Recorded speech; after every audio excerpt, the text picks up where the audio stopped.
2 मुलं आणि 2 सुनांनी आईला घराची नोकराणी बनवून टाकलं होतं. पण देवाच्या घरात म्हणतात ना, उशीर आहे पण अंधार नाही.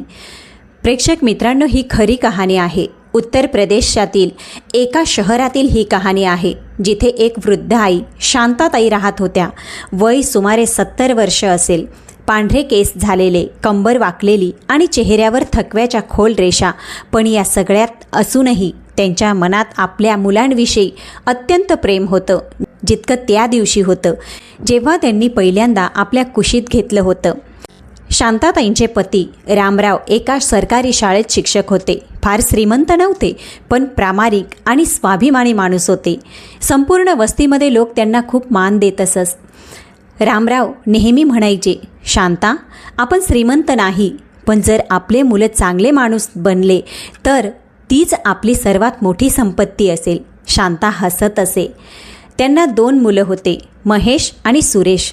शांताताई यांनी दोन्ही मुलांना खूप प्रेमाने वाढवलं होतं. स्वतःसाठी कधी काही विकत घेतलं नाही, पण मुलांच्या गरजांमध्ये कधीच कमतरता पडू दिली नाही. महेश अभ्यासात ठीक होता आणि पुढे जाऊन त्याला दिल्लीत एका प्रायव्हेट कंपनीत नोकरी मिळाली. तर सुरेशने मेरठमध्ये छोटासा फर्निचरचा व्यवसाय सुरू केला. वेळ हळूहळू पुढे सरकत गेला. एकामागून एक दोन्ही मुलांचे लग्न झाले. महेशची पत्नी काव्या आणि सुरेशची पत्नी रेवा या घरात सून म्हणून आल्या.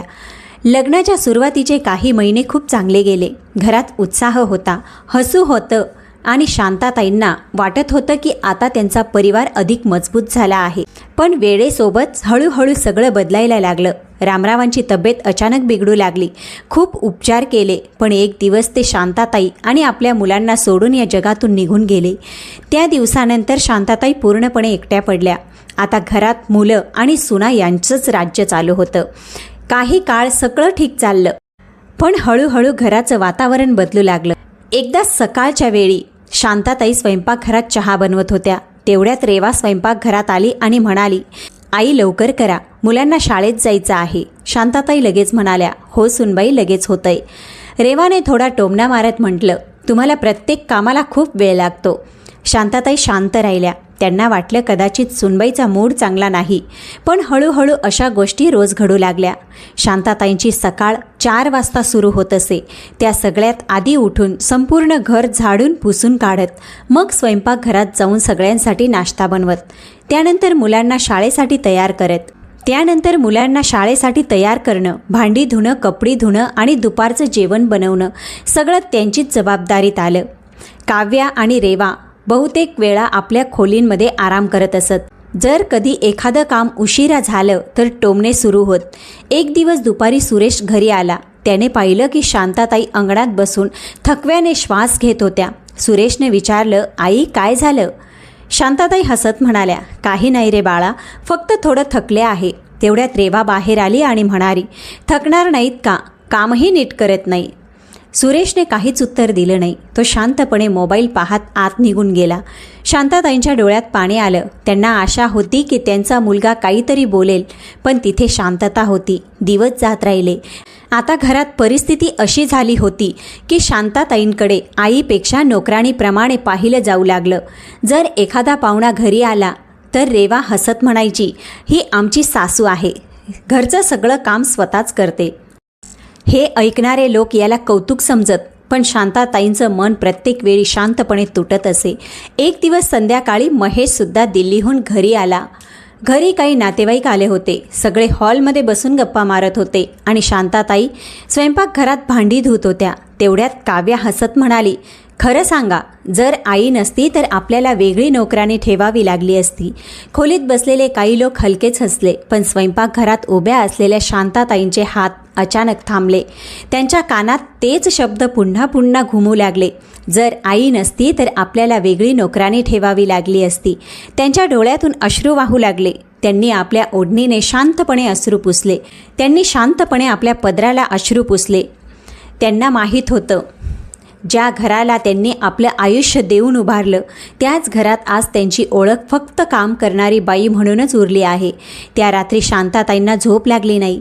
त्या आपल्या छोट्या खोलीत बसून बराच वेळ आपल्या पती रामरावांच्या फोटोकडे पाहत राहिल्या. हळूच त्यांनी फोटोशी म्हटलं, बघा रामराव, ज्या मुलांसाठी आपण सगळं केलं आज त्याच घरात माझा काही मान उरलेला नाही. थोड्या वेळाने शांताताई खिडकीजवळ जाऊन उभ्या राहिल्या. बाहेर गल्लीत शांतता होती, पण त्यांच्या मनात वादळ चालू होतं. आणि त्याच रात्री शांताताईंच्या मनात पहिल्यांदाच एक विचार आला, खरंच आता या घरात माझी गरज फक्त काम करण्यापुरती उरली आहे का? हा प्रश्न त्या रात्री शांताताईंच्या मनात पुन्हा पुन्हा उठत होता. ती खिडकीजवळ उभी राहून खूप वेळ बाहेरच्या शांत गल्लीकडे पाहत राहिली. थंड वारा वाहत होता, पण तिच्या मनातलं जे दुःख होतं ते कुठल्याही वादळापेक्षा कमी नव्हतं. ज्या मुलांना तिने आपल्या कुशीत वाढवलं होतं, ज्यांच्यासाठी दिवस रात्र मेहनत केली होती, आज तेच मुलं तिची लाचारी पाहून शांत होते. त्या रात्री शांताताईंच्या डोळ्यांना झोप नव्हती. फक्त गेलेल्या वर्षांच्या आठवणी होत्या, ज्या पुन्हा पुन्हा त्यांच्या डोळ्यासमोर उभ्या राहत होत्या. त्यांना आठवू लागलं जेव्हा महेश लहान होता आणि तीव्र तापाने आजारी पडला होता. पूर्ण रात्र शांताताईंनी त्याला कुशीत घेऊन बसून ती रात्र काढली होती. रामराव वारंवार म्हणायचे, शांता थोडा आराम कर, पण ती म्हणायची, आईला आपल्या मुलाच्या वेदनेत झोप कुठे येते. त्याप्रमाणे सुरेशही लहानपणी खूप हट्टी होता. शाळेत जाण्यासाठी तयारच होत नव्हता. तेव्हा शांताताई त्याला प्रेमाने समजवायची, कधी रागवायची, कधी कुशीत घेऊन शाळेपर्यंत सोडायला जायची. त्या दिवसात तिला वाटायचं की हीच मुलं एक दिवस तिची ताकद बनतील. पण आज परिस्थिती पूर्णपणे बदलली होती. सकाळ होताच शांताताई पुन्हा 4 वाजता उठली. शरीर थकलं होतं, डोळ्यात रात्रभराचं जागरण होतं. तरीही तिने शांतपणे झाडू उचलला, संपूर्ण घर साफ करायला सुरुवात केली. त्यानंतर स्वयंपाकघरात जाऊन चहा बनवला. थोड्याच वेळात काव्या आणि रेवा देखील जाग्या झाल्या. रेवाने येताच म्हटलं, आई आज नाश्त्यासाठी पराठे बनवा, मुलांना आवडतात. शांताताईने माल हलवून होकार दिला. ती शांतपणे पीठ मळायला लागली. तिचे हात हळूहळू चालत होते, कारण रात्रभर जागल्यामुळे शरीरात ताकद उरली नव्हती. काही वेळानंतर काव्या स्वयंपाकघरात आली आणि म्हणाली, आई लवकर करा, महेशला ऑफिसला जायचं आहे. शांताताईने घाईघाईने पराठे भाजायला सुरुवात केली. स्वयंपाकघराच्या उष्णतेमुळे आणि थकव्यामुळे तिच्या कपाळावर घाम आला होता, पण कुणाचंही तिच्या अवस्थेकडे लक्ष नव्हतं. सगळ्यांनी आरामात नाश्ता केला आणि आपापल्या कामाला लागले. जेव्हा सगळे खाऊन गेले तेव्हा शांताताई शांतपणे भांडी धुवू लागल्या. त्याच वेळी शेजारी राहणाऱ्या सविता काकू दारात आल्या. त्यांनी अंगणात बसलेल्या शांताताईंना पाहिलं आणि म्हणाल्या, अरे शांता, तू इतकी थकलेली का दिसतेस? शांताताईने हसण्याचा प्रयत्न केला आणि म्हणाली, काही नाही ग, फक्त वय झालं आहे. सविता काकूंना सगळं समजत होतं. त्यांनी हळूच म्हटलं, तुला थोडा आराम करायला हवा, इतकं काम करू नकोस. शांताताईने हलक्या आवाजात उत्तर दिलं, जर मी काम केलं नाही तर घरात भांडण होईल. हे म्हणताच तिच्या डोळ्यात पुन्हा पाणी आलं. सविता काकू काही क्षण शांत राहिल्या, मग म्हणाल्या, शांता, तू या घराची आई आहेस, नोकरानी नाहीस. हे ऐकून शांताताईंचं मन भरून आलं, पण ती काही बोलू शकली नाही. सविता काकू थोड्या वेळाने निघून गेल्या आणि शांताताई पुन्हा आपल्या कामाला गुंतल्या. संध्याकाळपर्यंत त्यांचं शरीर पूर्णपणे थकलं होतं. ती अंगणात बसून थोडा आराम करत होती. तेव्हाच रेवा बाहेर आली आणि म्हणाली, आई, अजून कपडे धुतले नाही का? शांताताईने हळूच म्हटलं, सुनबाई, आत्ता धुते. ती उठून कामाला लागली. रात्री जेव्हा सगळ्यांनी जेवण केलं तेव्हा शांताताई शेवटी स्वयंपाकघरात बसून उरलेलं अन्न खाऊ लागले. तेव्हाच महेशने सुरेशला म्हटलं, दादा, आता घरचे खर्च खूप वाढले आहेत. सुरेश म्हणाला, हो बरोबर आहे. तेव्हाच रेवा हसत म्हणाली, खर्च तर वाढणारच, पण एक फायदा आहे. आई आहे म्हणून आपल्याला नोकरानी ठेवण्याची गरज नाही. हे ऐकून सगळे हलकसं हसले, पण स्वयंपाकघरात बसलेल्या शांताताईंचं मन जणू तुटून विखुरलं होतं. तिने शांतपणे जेवण संपवलं आणि आपल्या खोलीत गेली. त्या रात्री पुन्हा तिला झोप आली नाही. ती खूप वेळ छताकडे पाहत राहिली. तिच्या मनात एक वेदनादायक निर्णय हळूहळू जन्म घेत होता. सकाळी जेव्हा सूर्याची पहिली किरण खिडकीतून आत आली तेव्हा शांताताईचं मन एक निर्णय घेऊन बसलं होतं. तिने हळूहळू उठून आपला जुना संदूक उघडला. त्यात काही जुने कपडे, रामरावांचे फोटो आणि काही आठवणी ठेवल्या होत्या. शांताताईने त्या वस्तूंना खूप प्रेमाने पाहिलं. तिच्या डोळ्यातून अश्रू वाहू लागले. तिने हळूच रामरावांचा फोटो उचलला आणि छातीशी धरला. मग खूप मंद आवाजात म्हणाली, रामराव, आता कदाचित या घरात माझ्यासाठी जागा उरलेली नाही. आणि त्याच क्षणी शांताताईने आपल्या आयुष्यातला सर्वात कठीण निर्णय घेण्याचा निर्धार केला. प्रेक्षक मित्रांनो, डोळ्यातून अश्रू सतत वाहत होते, पण यावेळी त्या अश्रूंमध्ये फक्त वेदना नव्हती तर एक निर्णयसुद्धा होता. तिने हळूच फोटो परत संदुकात ठेवला, काही जुने कपडे काढले आणि एका छोट्या पिशवीत ठेवले. मग खोलीत चारही बाजूंना नजर टाकली. हेच ते घर होतं जे तिनं आपलं संपूर्ण आयुष्य देऊन उभारलं होतं. पण आज त्याच घरात ती स्वतःसाठी कुठलीही जागा तिला नव्हती. सकाळचा वेळ होता. घरातून अजून सगळे लोक झोपलेलेच होते. शांताताईने शांतपणे दरवाजा उघडला आणि अंगणात येऊन एकदा पूर्ण घराकडे पाहिले. भिंती तशाच होत्या, अंगण तसेच होते, पण आता सगळं काही अनोळखी वाटत होतं. त्यांनी दरवाजाच्या जवळ उभं राहून मनातल्या मनात देवाकडे प्रार्थना केली आणि कोणालाही न उठवता हळूहळू घराबाहेर निघून गेल्या. गल्लीत हलकी थंडी होती आणि आकाशात सूर्याची हलकी किरणं पसरू लागली होती. शांताताई हळूहळू पावलं टाकत रस्त्याकडे चालू लागल्या. त्यांच्या हातात छोटीशी पिशवी होती आणि मनात खूप मोठं दुःख. त्यांनी मागे वळून घराकडे एकदाही पाहिलं नाही, कारण जर त्यांनी एकदाही मागे पाहिलं असतं तर कदाचित त्यांचे पाय थांबले असते. बराच वेळ चालत चालत त्या मेरठच्या जुन्या बस स्थानकाजवळ पोहोचल्या. तिथे लोकांची गर्दी होती, पण त्या गर्दीत शांताताईला पूर्णपणे एकटं वाटत होतं. त्या एका कोपऱ्यात जाऊन बसल्या. त्यांनाही कळत नव्हतं की आता कुठं जायचं, काय करायचं.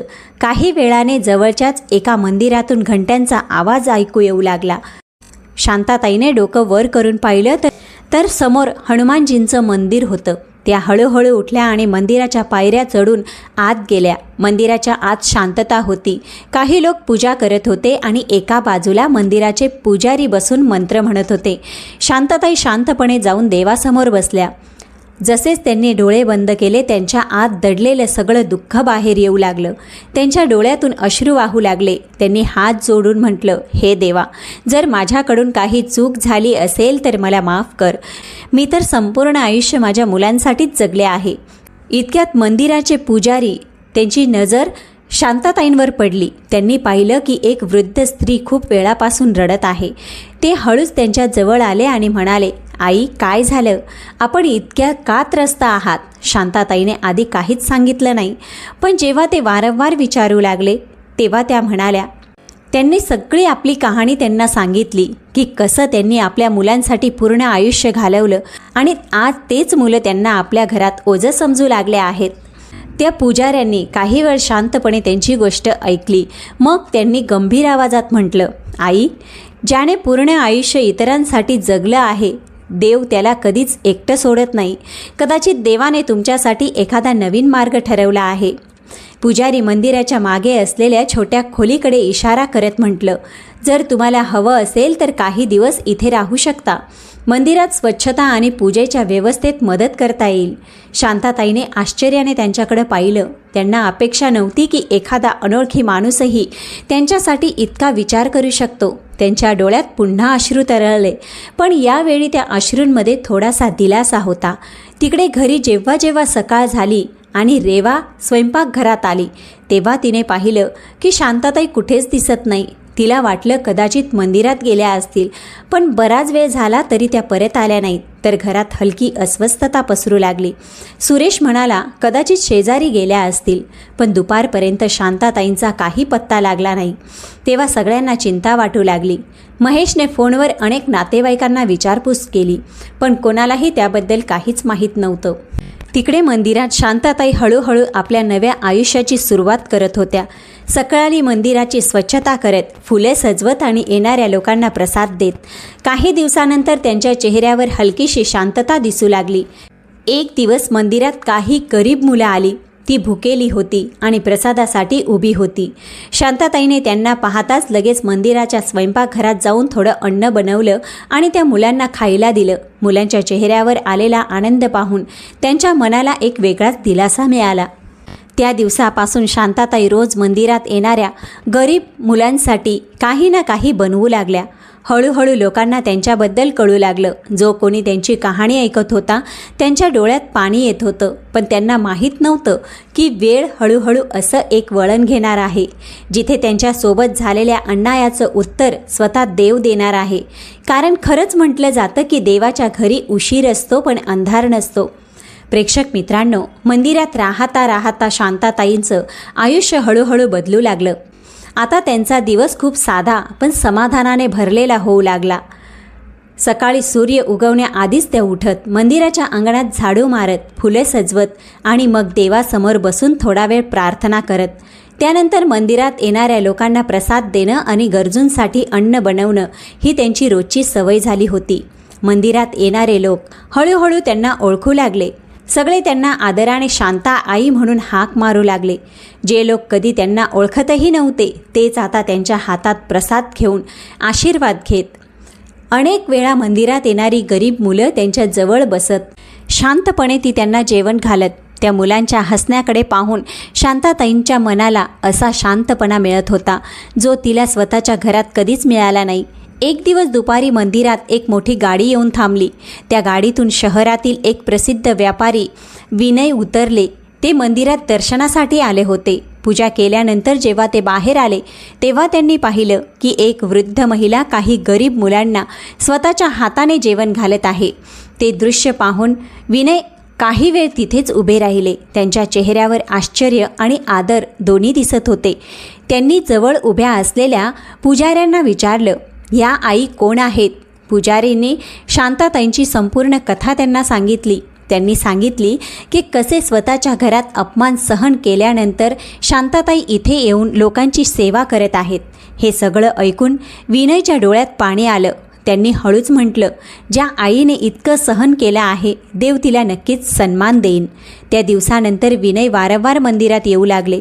ते पाहत होते की शांताताई दररोज कोणत्याही स्वार्थाशिवाय लोकांची सेवा करत होत्या. त्यांनी एक दिवस पुजाऱ्याला सांगितले, जर शांताताई तयार असतील तर मी त्यांच्या नावाने इथे एक छोटंसं स्वयंपाकघर उभारू इच्छितो, जिथे रोज गरिबांना जेवण मिळू शकेल. जेव्हा ही गोष्ट शांताताईला सांगितली गेली त्या अधिकच आश्चर्यचकित झाल्या. त्यांना विश्वासच बसत नव्हता की त्यांच्या छोट्याशा सेवेला कोणी इतकं मोठं रूप देईन. काही महिन्यातच मंदिराजवळ एक छोटंसं भोजनालय तयार झालं, जिथे रोज गरीब आणि गरजू लोकांना मोफत जेवण मिळू लागलं. लोक दूरदूरून तिथे येऊ लागले आणि सगळे त्या जागेला शांता आईचं भोजनालय म्हणू लागले. तिथे मेरठमध्ये महेश आणि सुरेशचं जीवन हळूहळू गुंतागुंतीचं होत चाललं होतं. घरात शांताताई गेल्यानंतर कामाचं सगळं ओझं सुनेवर आलं. आता त्यांना प्रत्येक कामासाठी नोकर ठेवावा लागत होता. खर्चही वाढले होते आणि घरात रोज कोणत्या ना कोणत्या गोष्टीवरून भांडणं होऊ लागली होती. महेशचं ऑफिसचं कामही नीट चालत नव्हतं आणि सुरेशच्या व्यवसायातही तोटा येऊ लागला होता. एक दिवस महेश टी व्ही पाहत होता. अचानक बातम्यांमध्ये एक कार्यक्रम दाखवला गेला, ज्यात सांगितलं जात होतं की मेरठजवळील एका मंदिरात एक वृद्ध महिला गरिबांना जेवण देऊन सेवा करत आहे आणि लोक तिला शांता आई म्हणतात. जसेच स्क्रीनवर त्या महिलेचा चेहरा दिसला, महेश आणि सुरेश दोघेही चकित झाले. ती कोणी दुसरी नव्हती, ती त्यांची स्वतःची आई शांता आई होती. दोन्ही भाऊ काही क्षण एकमेकांकडे पाहत राहिले. त्यांच्या मनात अचानक अपराधीपणाची भावना निर्माण झाली. त्यांना आठवू लागलं की त्यांनी आपल्या आईला कसं एकटं सोडलं होतं. दुसऱ्याच दिवशी दोन्ही भाऊ त्या मंदिराकडे निघाले. जेव्हा ते मंदिरात पोचले तेव्हा त्यांनी पाहिलं की तिथे बरेच लोक जेवण करत होते आणि मध्ये शांताताई बसल्या होत्या. त्यांच्या चेहऱ्यावर आता एक वेगळीच शांतता आणि आत्मसन्मान होता. महेश आणि सुरेश हळूहळू त्यांच्या जवळ गेले. आईला समोर पाहताच दोघांच्या डोळ्यात अश्रू आले. महेश रडत म्हणाला, आई आम्हाला माफ कर, आमच्याकडून खूप मोठी चूक झाली. सुरेशही त्यांच्या पायावर वाकला आणि म्हणाला, आई आम्हाला समजलं नाही की आम्ही काय गमावलं आहे. शांताताई काही वेळ शांत राहिल्या. त्यांच्या मनात दुःखही होतं आणि माया देखील. त्यांनी हळूच दोन्ही मुलांना उचललं आणि शांत आवाजात म्हणाल्या, चूक माणसाकडूनच होते बाळा, पण जो माणूस आपली चूक ओळखतो तोच खऱ्या अर्थाने बदलू शकतो. मंदिरात उभे असलेले लोक हे दृश्य पाहत होते. सगळ्यांच्या डोळ्यात पाणी आलं होतं. त्या दिवशी महेश आणि सुरेशला पहिल्यांदाच जाणवलं की ज्या आईला त्यांनी आपल्या घरात नोकराणी समजलं होतं तीच आई आज शेकडो लोकांसाठी आधार बनली आहे.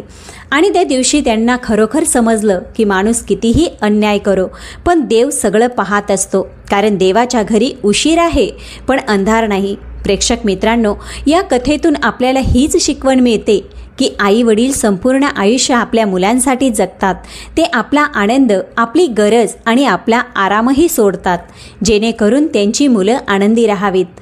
पण जेव्हा तीच मुलं मोठी होऊन आपल्या आईवडिलांना ओझं समजू लागतात, तेव्हा त्यापेक्षा मोठं दुःख कोणत्याही आईवडिलांसाठी नसतं. माणसाची खरी ओळख त्यांच्या संपत्ती किंवा यशावरून नाही, तर यावरून होते की तो आपल्या आईवडिलांशी कसा वागतो. कारण देव सगळं पाहत आहे. कधीकधी न्याय उशिरा होतो, पण तो नक्की मिळतो खरं. आता तुम्हाला एक छोटासा प्रश्न आहे. जर तुम्ही शांताताईंच्या जागी असता, तर तुम्हीही आपल्या मुलांना माफ केलं असतं का, की कायमचे त्यांच्यापासून दूर राहिला असतात? आणि खरं सांगा, आजच्या काळात मुलांनी आपल्या आईवडिलांसोबत राहावं का, की वेगळं राहणं योग्य आहे? आपलं मत नक्की कमेंटमध्ये लिहा. जर तुम्हाला अशा हृदयाला स्पर्श करणाऱ्या कथा आवडत असतील तर व्हिडिओला लाईक करा, चॅनलला सबस्क्राईब करा आणि ही कथा आपल्या मित्रांसोबत नक्की शेअर करा. कदाचित ही कथा कोणाला तरी आपल्या आईवडिलांची किंमत समजावून देईन. चला तर भेटूया पुढच्या कथेसोबत. तोपर्यंत स्वतःची काळजी घ्या.